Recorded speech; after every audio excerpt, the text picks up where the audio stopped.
काँग्रेसने 10 जानेवारीपर्यंत लोकसभेसाठी इच्छुक उमेदवारांची यादी मागवली। राज्यातील सर्व 48 जागांसाठी इच्छुकांना नावे पाठवण्याच्या सूचना। जेडीयू अध्यक्ष आणि बिहारचे मुख्यमंत्री नितीश कुमार यांनी काँग्रेस अध्यक्ष मल्लिकार्जुन खरगे आणि राहुल गांधींसोबत केली चर्चा। फोनवरून झाली चर्चा। अन्य नेत्यांशी नितीश कुमार यांनी संवाद साधल्याची माहिती। बारामती अॅग्रोवर ईडीची धाड। बारामती अॅग्रो रोहित पवारांची कंपनी। सकाळपासून मुंबईत 6 ठिकाणी ईडीची छापेमारी।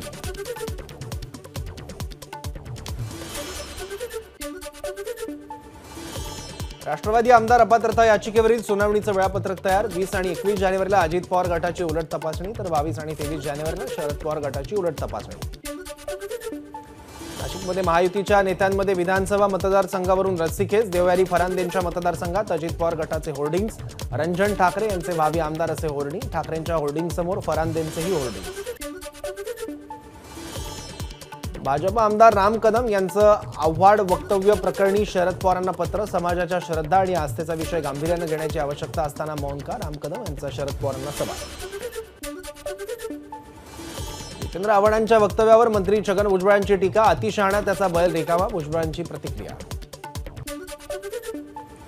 जितेंद्र आव्हाडांच्या वक्तव्याचे दुसऱ्या दिवशी पडसाद। छत्रपती संभाजीनगरमधील बिडकीनमध्ये शिंदे गटाचं आंदोलन। जरांगेंच्या मुंबईतील आंदोलनासाठी शिष्टमंडळाने मुंबई पोलिसांकडे परवानगी मागितली। आझाद मैदान, छत्रपती शिवाजी महाराज पार्क मैदान आणि बीकेसी वांद्रे मैदानासाठी अर्ज। मराठा आणि ओबीसी समाज आझाद मैदानासाठी आग्रही। दोन्ही समाजाच्या समन्वयकांकडून पोलिसांकडे परवानगीसाठी पत्र। 20 जानेवारीला मराठा आणि ओबीसी समाजाचं मुंबईत आंदोलन। आमदार सुनील कांबळेंनी पोलीस शिपायाच्या कानशिलात लगावली। स्टेजवरून खाली उतरताना आमदार सुनील कांबळेंनी पोलीस शिपायाच्या कानाखाली मारली। पुण्यातील ससून रुग्णालयात राडा। भाजप आमदार सुनील कांबळेंनी राष्ट्रवादीच्या जितेंद्र सातव यांच्या कानशिलात मारली। उद्घाटन पार्टीवर नाव नसल्यानं कांबळे संतप्त।